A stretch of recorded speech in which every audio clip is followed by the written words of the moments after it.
What's going on, everyone? I have the week 2 update for the best comps to play in TFT right now, patch 14.20b. Couple changes from last week. Most notably, I moved up Jinx to the S tier, and along with that spin to win, because they are pretty much related comps. We dropped down Deja Vu Galio a little bit because it requires a little too much, and Shapeshifter Flex has been bumped up a little bit. And lastly, Veigar reroll dropped down to the B tier. Not so much because it's bad, it's just because if someone's going Mage reroll, finding the Vexes are going to be really hard, and the Veigar comp relies a lot more on Vex than the Soraka and Seraphine comp. So if you are contested, it's just really rough, but if it's uncontested, it's still pretty solid. But let's go over the summary right here. We have the Mage reroll, Portal Ryze, Ryze Flex, no surprise there. Like these top 3 comps, you can move them in any order. The biggest high roll right now though is going to be the 6 Scholar Ryze Flex.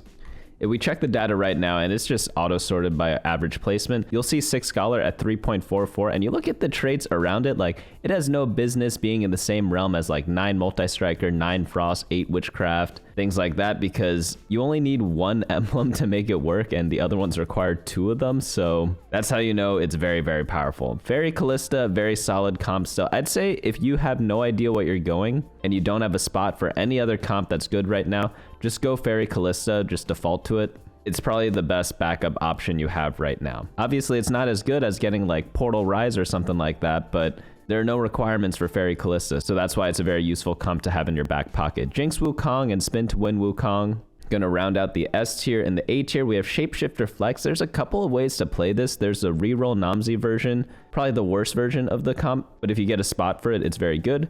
There's the Fast 8 version.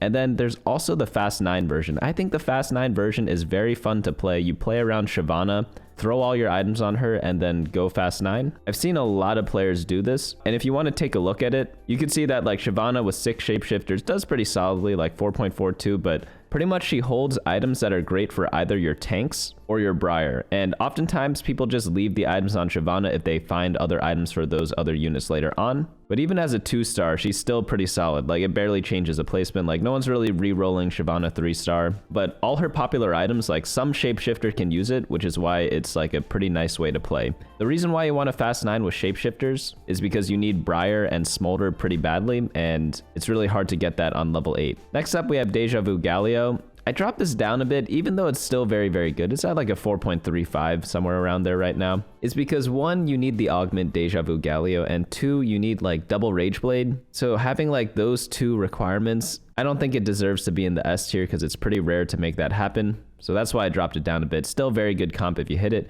Flex, Karma, Gwen, Fiora, and Witchcraft, Karma, Fiora, and Chrono Karma are all Karma comps, obviously. And I think this is the second best build to default to after the Faerie Kalista build. The difference between the 2 comps is that I think if you are super rich, you want to go for the Karma comps. If you're not too rich, Faerie Kalista is going to be a bit better. Also, if you're win streaking, the Karma and Gwen comps are going to be a bit better than something like a Kalista. Whereas if you're lose streaking, I prefer the Kalista over the Karma and Gwen because these comps are very expensive. All the Karma comps, they require so many 4 costs and legendary units that unless you have like super perfect econ, it's going to be hard to hit 2 stars of everything.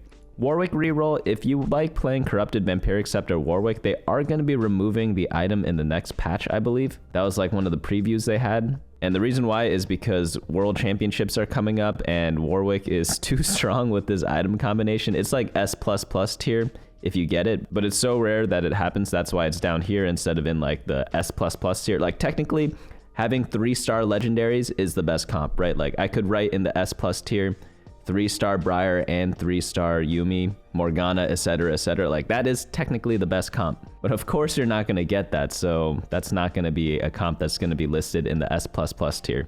But after that, we have reroll Hecarim, still solid. Pyro Varus, I like this comp a lot, but you do need the +1 Pyro. Zap Attack Blitzcrank, solid hero augment. Molten Caramel Rumble, same thing. Sugarcraft, situational but still useful. You may have noticed in like the 2nd and 3rd row of the A tier, these are all like the situational comps where if you get a great spot for them, you can go for them and do decently well.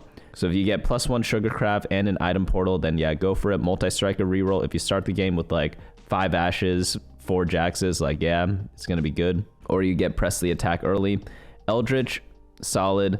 Arcana Varus, the worst 4 cost right now, but still playable. When I say worst, I don't mean that it's bad. It's just bad compared to like the Kalista, the Ryze, and the Karma stuff. Blaster, Vanguard, Ezreal, Hwei. Couple different ways to play this. Some people go for carry Ezreal, some people go for carry Hwei. If you have a lot of gold, you could do both. Frost, Pyro, Olaf. If you get +1 Frost, I like playing this a lot, especially with Winter is Coming. It's just a nice little vertical comp. In the B tier, we have Veigar, Katarina Warriors, Kogmaw, Akali, Fast Nining, Pillar Flame Shen, Built Different, Syndra Cassiopeia, and Witchy Wallop Poppy. These are all playable if you get Giga spots for them. So if you start the game with like 4 poppies and then you get Witchy Wallop Poppy augment, you'll have 7 copies after you take it, and you have good items for her.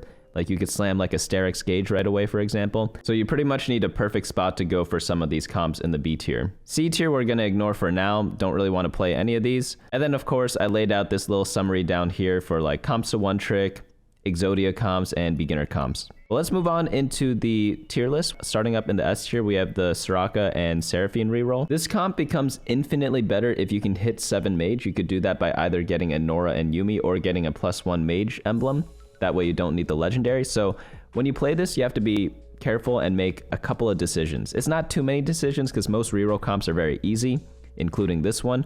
But after you get Soraka and Seraphine 3-star by doing a 1-cost reroll, by the way, if you want to check all the notes for this comp, head on over to bunnymuffins.lol/meta. You want to decide whether you want to go for the power spike of 7 mage or for Vex 3. So believe it or not, Vex 3 is not required. If you have a 2-star Vex, but you also have 7 mages active, you're averaging a 3.89. I only have Seraphine active here, so if we add in Soraka and put her 3-star, I bet it goes even higher. Yeah, it goes down to 3.77. So having the 3-star Seraphine and 3-star Soraka with the 7 mage is more important than having a Vex 3. Like obviously Vex 3 is going to be absolutely bonkers, but when you are playing this, you really want to get that Nora and Yuumi. So if you start the game off and you get a +1 mage either with a Pan plus Rod, or if you get it from an augment, the comp becomes infinitely better, and you just hit the 3-star Soraka and Seraphine, and then you could do whatever else you want for the rest of the game and probably do pretty decently. It's like a free top 4. Combine that with the fact that this is a super easy to play comp is why we have it as a top comp right now. So again, the decision point you need to make is whether you want to go for Vex 3 or not, or if you can get to 7 mages. So if you get to 7 mages for free, such as by having like a trainer golem with it, then yeah, you could definitely go for the Vex 3. If not, you might want to prioritize switching over to finding Nora and just settling on a Vex 2. Do these in games where it's a little late in the game and you don't have many copies of Vex, or if you don't have like a champion duplicator on your bench or have like a reroll augment such as Prismatic Ticket. I'd say that's like the main decision point you have for this comp. And after that, it's pretty simple other than just like the start of the game, whether you want to go for it at all. For items, you want to just have mana item plus AP for both Soraka and Seraphine. And then for your Vex, Stoneplate is my favorite. And then you want an Ionic Spark to reduce magic resistance. You could also have a Static Shiv in the backline if you want instead. And then just any tank item for her will do. As for Yuumi, people wonder who they should put it on. If I have a Vex 3, I like putting it on my Vex. If not, I just throw it on Soraka or Seraphine, whoever my main carry is at the time. They're pretty interchangeable.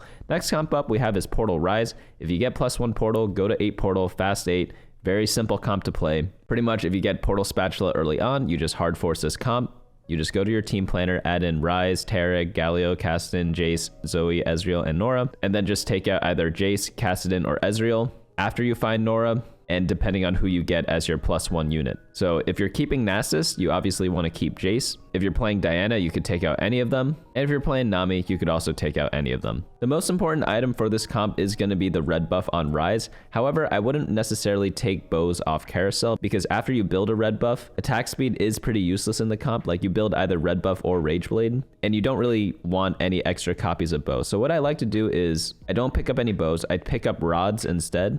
That way I could build like Hat, Archangels, Jeweled Gauntlet, Ionic Spark, things like that. And then if I natural an attack speed and I'm on the last part of the carousel, or if I'm on my item anvil, I could just take the second bow and build the red buff on my Ryze. Morello also works too. So that's why I like having rods in this comp. That's why in the requirements we have this right here. But very easy comp to play. You just need the +1 portal. Next one up we have is the Ryze Flex. The 4 Scholar version is very powerful right now, and if you ever get +1 Scholar, we already talked about it before, but 6 Scholar is absolutely bonkers. Just add an Ahri in here, throw a Scholar emblem on like a Morgana or whoever, doesn't really matter. You could take out like Diana if you want room for everything. And then Ryze becomes a casting machine. Milio becomes a casting machine. You get bonus AP from 6 Scholar as well. And I think they also heal based on damage done. And you pretty much just win the game for free. Again, 6 Scholar, 3.44. Absolutely nuts considering you only need 1 emblem for it. You could just tell by looking at the play rates right here. Like all the other ones at the top are like less than 0.1. And this one's 0.27. We have like 3 dragon over here as well. We'll talk about that in just a minute. But yeah, it's comparable to like the 8 and 9 traits. So it's just like, yeah, completely OP.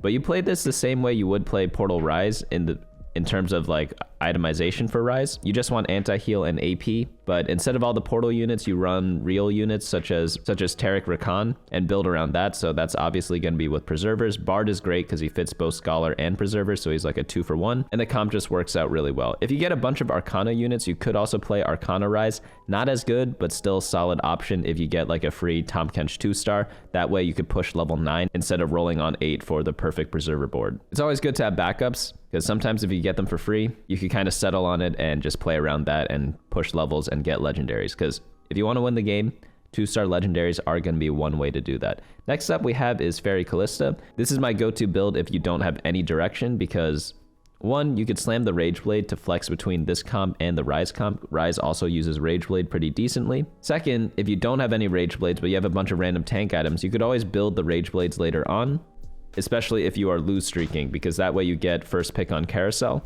and then you just get the Rage Blades, you deny bows from other people, and then hard force Kalista and hope for the best. Again, it's not like the best comp ever, but it's always there for you, you know? Which again is the main strength of the comp. Double Rage Blade on Kalista or Rage Blade plus Last Whisper, depending if you have Even Shroud or not, and just play this top version here. If you get +1 fairy, play like the 7 fairy version that you see down here. And if you get 2 fairy emblems, then obviously go for 9 fairy. It's a very, very powerful trait, and you'll probably win the game in a lot of those scenarios. Next comp up we have is Jinx Wukong reroll. A lot of people are playing this with like +1 hunter. I have in my like how to play section, which I'll go over later, like the 3 traits that you want to like just hard force are just like Scholar +1, Mage, and Hunter. I guess I could add Portal to that too. But the reason why is because a lot of people are playing 6 Hunter by just throwing it on some legendary unit, because there are a lot of legendary units that can use the Hunter emblem.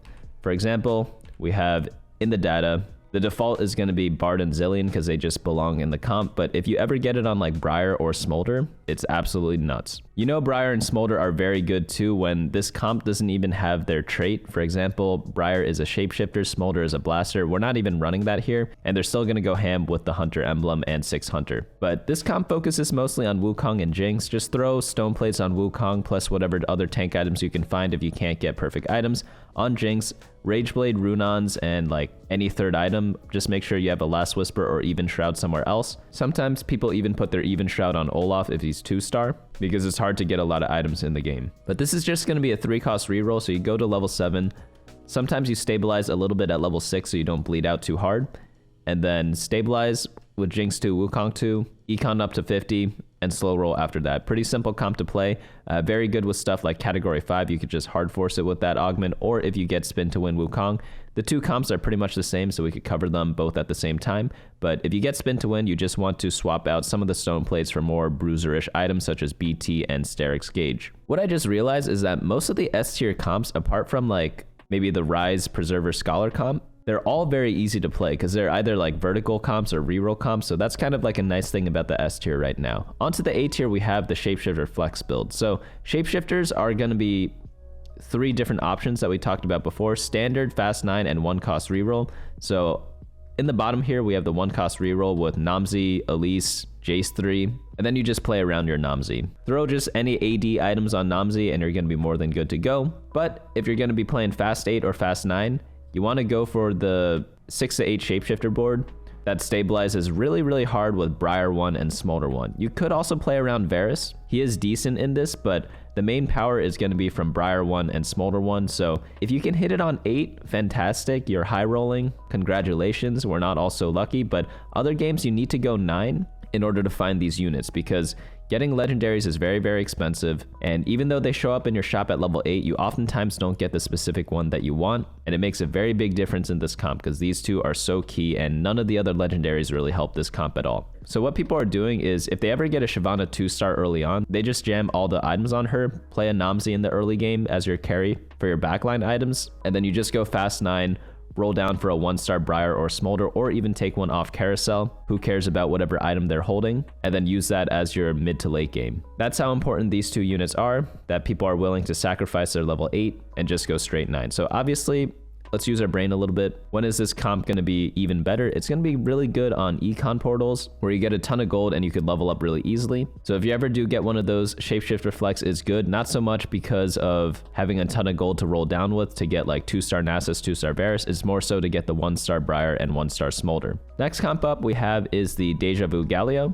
People like playing it with 3 Mage and 6 Vanguard. Main tank can be Rumble or Mordekaiser depending on who you 3-star, and items in the back, non-negotiable, double Rageblade, Hextech Gunblade, and that's why like the comp got moved down a bunch. Because I was thinking and reconsidering, like you need a lot for this comp to get going. You need like perfect items, you need the augment, and you still need to hit him 3 stars, so that's a lot. It's pretty much like my ick list, you know? But if you do hit it, it's very, very nice. And the Giga high roll is going to be with Mordekaiser 3, but if you get Rumble 2, just throw all your items on Rumble. He's pretty solid too. The next big power spike this comp has is at 6 Vanguard. It's pretty hard to get because sometimes, like, I don't know, Tahm Kench, whenever I'm doing a reroll comp, such as Warwick reroll or Galio reroll, I can never find Tahm Kench, but once I do hit him, I never lose a single round after that. And obviously it's because he's one of the best Vanguard units. He's a AoE stunner, and with 6 Vanguard, he gets like an amazing shield. So, I mean, it does make sense. It's just weird how like I could have 3-star everything, 4 Vanguard, lose every game, but then once I get a 1-star Tahm Kench, I just win every game. He's very, very important. And a lot of people were playing Arcana in previous patches, but I think people play Arcana a bit less now because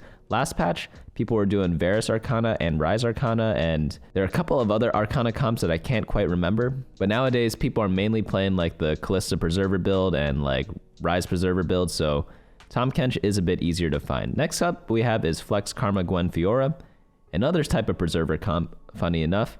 But this one revolves around warriors. If you ever get +1 warrior, go for like 6 warriors. It's really, really strong. But if you don't get that, just go for the duo carry of Fiora and Gwen. This comp gets really, really good if you could get a ton of items because you want tank items, AP items, AD items, and like utility items, such as like the anti-heal on Karma, Static Shiv, Ionic Spark, things like that. And it's a really, really fun build. I like doing this one a lot, but as I talked about in the intro, it's a very expensive comp. You could kind of think of this comp as the opposite of the Kalista comp, because the Kalista comp doesn't need many items, but they need specific items, and the Kalista comp is relatively cheap. The Gwen Fiora comp is very expensive, like we have so many 4 costs, so many 5 costs, and we need a ton of items. So that's why I say when you are looking for a comp to go and you have no sign for anything, I recommend the Kalista comp more than this comp because it's just much easier to hit the Kalista 5 Faerie build. This one, you do your level 8 roll down, you have like 1-star copies of everything. You're not going to win many rounds a lot of times. Like, yeah, you might not lose by a lot, or you might go like 2 and 3 on stage 4.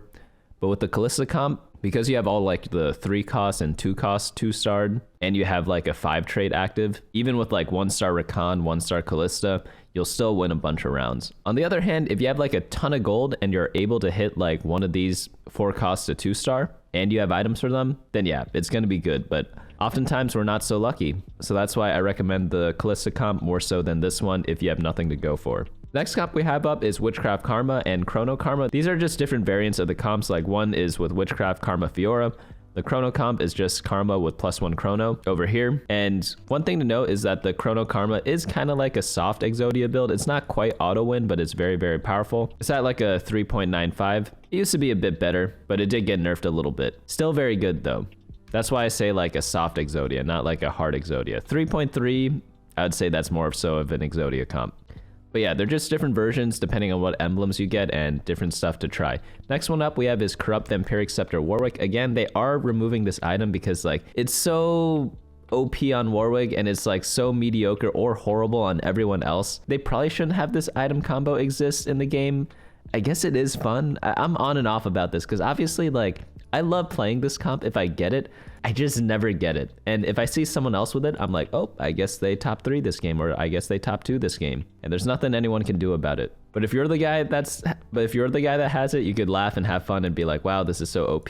Very nice stuff. But pretty much if you get an artifact item, and I have the note here, comp is S+, but it's very rare, you can just hard force this comp even if you have no Warwicks. So if you're on like Artifact Portal, or if you're on Portable Forge Augment on stage 2, go for it, play the Warwick, throw some synergies with them, either 6 Vanguard or 7 Frost, and yeah, it's just like a free top 3 at least, if not a top 2 or first place. You have to really mess up to do anything else. Next comp up we have is going to be the Hecarim reroll. Very rare comp to play, but it's just a multi-striker build. Like all the multi-striker builds, they are this comp. It's 7 multi-striker plus Shen for your level 8. And these comps work out a lot better if you have +1 multi-striker. And if you want to itemize Jax, Ashe, itemize them. Hecarim, Kalista, itemize them. Caston, also very possible. And then in the late game, you have Camille as some insurance. Next build up we have is Pyro Varus. This one is going to be the first Varus comp we're going to cover, but this one is revolved around +1 Pyro emblem. Getting that on a Smolder is absolutely bonkers because attack speed is Smolder's favorite stat, and if you add an execute from the Pyro on Smolder, like, I mean, Pyro emblem just gives both of that, right? It gives a lot of attack speed and it gives an execute. So Smolder just cleans everything up, and in order to buy him time, you run stuff like 4 Shapeshifter, because you also get a Shyvana for Dragon, though it's not that important. Like, the Shyvana and Dragon buff, it gives like anti-heal, which is nice, but Smolder honestly kills everything so quickly that you don't really need the anti-heal once Smolder gets going. Obviously, it's still nice though. But the main power spike is going to be at 5 Pyro because the execute threshold changes, so do everything in your power once you get +1 Pyro to fit 5 Pyro in once you get it. You need both Varus and Nasus to do that. Next build up we have is going to be Zap Attack Blitzcrank. 3 different versions of the comp here.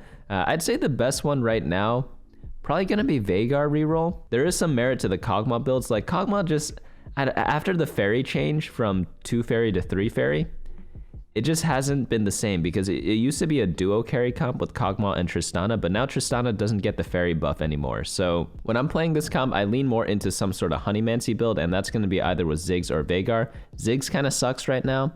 I mean, he's not completely horrible, but it's really not good. We could look at all the 1 costs right now, sort by average placement. I mean, 4.61 as a 3-star Ziggs, that's pretty bad, right?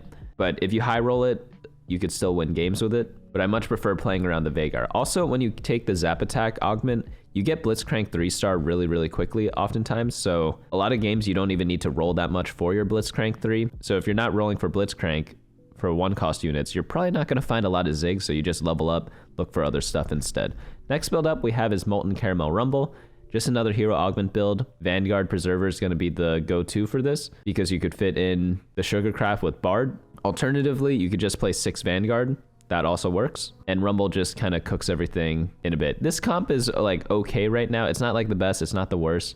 But if you have good items for Rumble at the start and you get offered this augment, just take it, no regrets. Next comp up, we have a Sugarcraft. Very situational comp. You need Sugarcraft emblem early. You need to hit 6 Sugarcraft early, and you need to have a lot of items. So if you get like a 5-item start, you know how sometimes that randomly happens, you could consider going for this.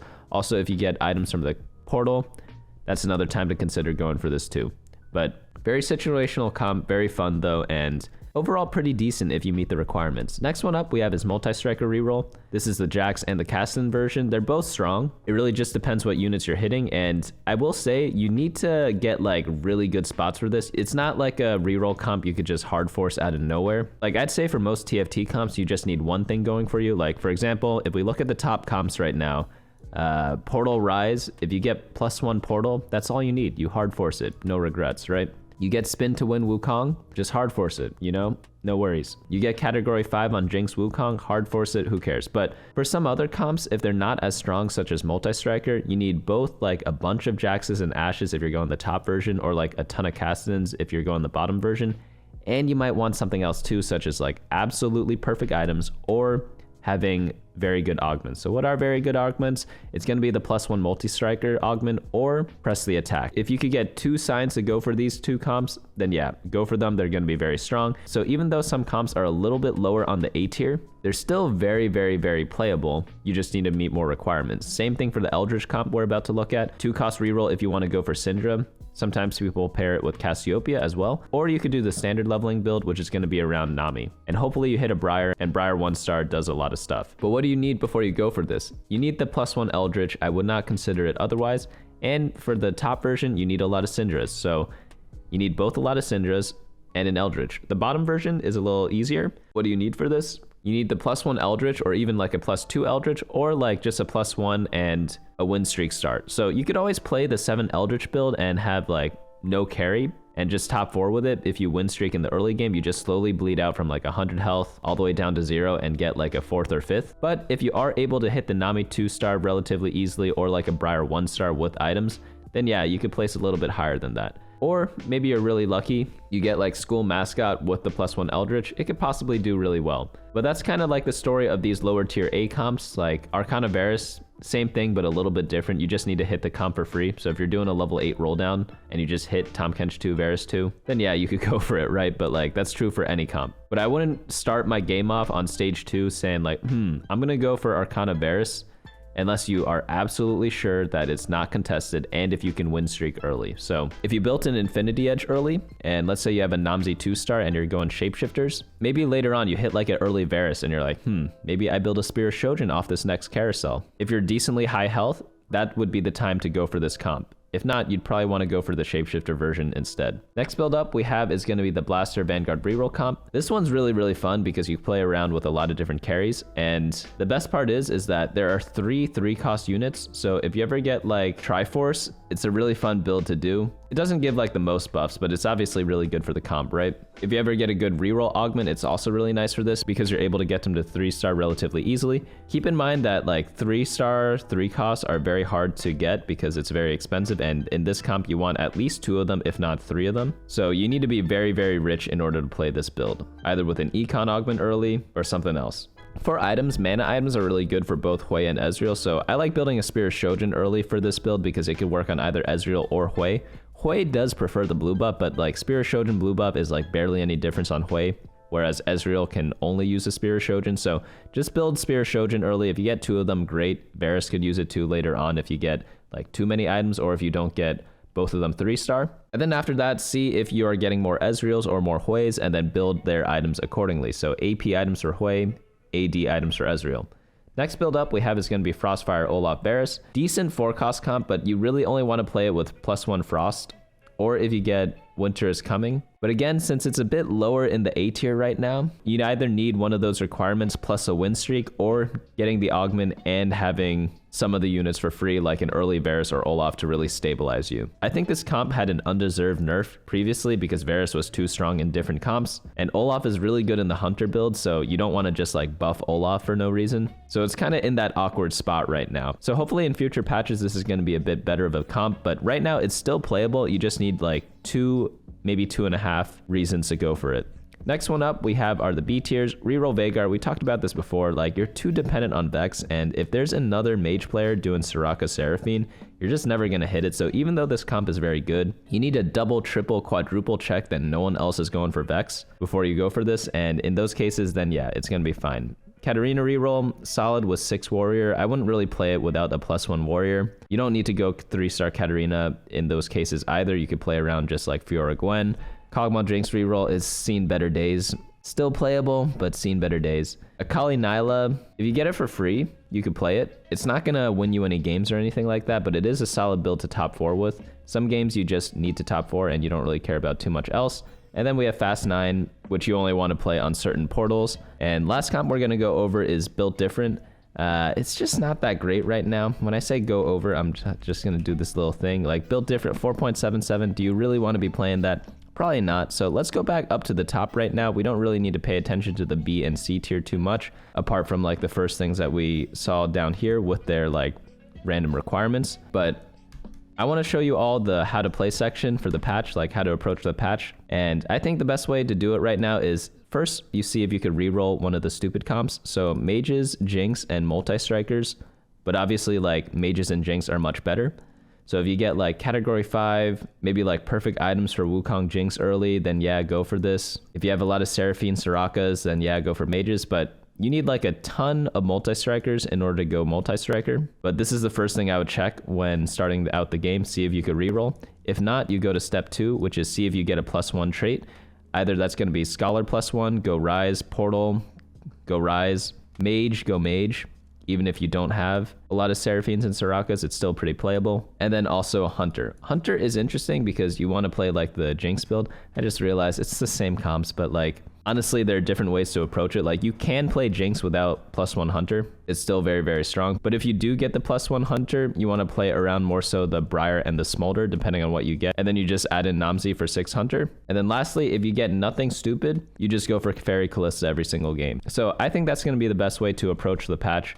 I see a lot of other players doing this as well, so you're not alone in that, but obviously everyone gets different draws at the start of the game, so even if everyone's playing the same way, you're not necessarily contesting each other per se, because different cards show up, right? Like, I'm not trying to force a royal flush every time I play poker, because obviously that's impossible. But if I get it, great, you know? But if not, I go for something else, whatever it's handed to me. But let me know if you have any questions down in the comments below, or head on over to the Discord in the description and ask away there. But that is going to be it from me today. Hopefully you all enjoyed this video. I'm pretty excited for the next patch. I don't think it's going to be too big. Like, they're removing some weird stuff to balance it for the Worlds patch, but hopefully it should mix things up quite a little bit. I'm hoping that they buff Frost a little bit, because I love playing the Frost Pyro comp. I just wish it was a little bit better throughout this set. It really only had like 1 or 2 patches to shine, really, because the rest of the time it's like only if you get the +1 emblem where it works. But I wish I could just hard force it every single game and do well. But that's gonna be it for me today.